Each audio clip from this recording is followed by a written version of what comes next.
Good morning সবাইকে। তো আমি সকাল থেকে কি কি করি আপনাদের সাথে শেয়ার করছি।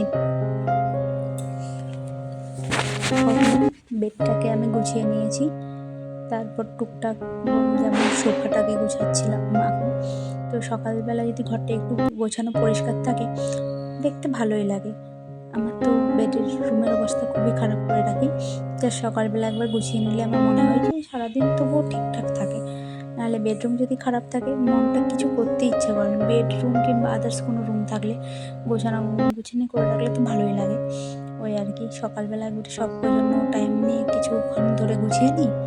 গুছিয়ে নেওয়ার পর এবারে যা আদার্স কাজ থাকে যেমন কাচাকুচি, তো কাচাকুচি তো আমার নিজের হাতে করতে হয় না, ওয়াশিং মেশিনে দিয়ে দিই। ওয়াশিং মেশিনে দিয়ে দেওয়ার পর যে কাজগুলো থাকে সেগুলোই আমি করতে থাকি। কাচাকুচি বাদ দিয়েও আরও আদার্স কাজ থাকে।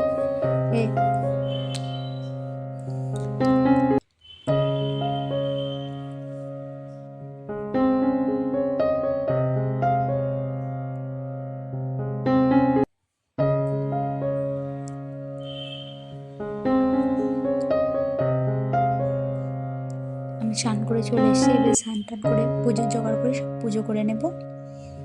আর কেউ ভাববেন না আমি ওই হাতে আরতি করছি, ক্যামেরাটা ঘোরানো ছিল বলে মনে হচ্ছিল যে আমি উল্টো হাতে করে আরতি করছি, কিন্তু আমি ঠিকঠাকভাবে আরতি করছিলাম। এবারে কাঁচা হয়ে যেতে আমি সমস্ত জামা কাপড় মেলে দিচ্ছি। মেলে টিলে দেওয়ার পর একটা কথা বলুন তো, যারা অনেকে ভাবে যে বাইরে থাকি আমাদের কী কাজ, কিন্তু সত্যি কথা বলতে আমাদের কিছু টাইম পাই, কিন্তু কিছুটা টাইম পাই। যে সকাল থেকে রাত অবধি অল টাইম বসে থাকি এটা কিন্তু নয়। এটা যারা ভাবেন সত্যি কথাই ভুল ভাবেন। যদি কিছু খারাপ বলে দিই ক্ষমা করে দেবেন। সমস্ত কিছু মেলা হয়ে যেতে আমার ব্রেকফাস্ট করে নিয়েছি। আজকে ব্রেকফাস্টে কিছু বানাতে পারিনি, তাই দই চিড়েই খেয়েছি। তো দুপুরের দিকে এবার আমি চান টান করে রান্না করতে গেছি। আজকে বানাবো মটন, তো বাঙালি স্টাইলে বানাবো, তাই আমি সমস্ত কিছু জোগাড় করে রেখেছি।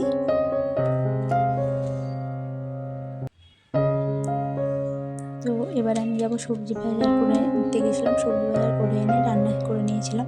আজকে রান্না করেছিলাম আমি আলু করলা ভাজা আর মাটন। তো সন্ধ্যে দেওয়ার জন্য এই মতলব দীপাবলির পর থেকে আমি দিচ্ছি 14টা করে প্রদীপ। তো আমি জানি না দিয়া চলে কি চলে না, যদি জানেন যে চলে না তাহলে আমাকে একটু জানাবেন প্লিজ।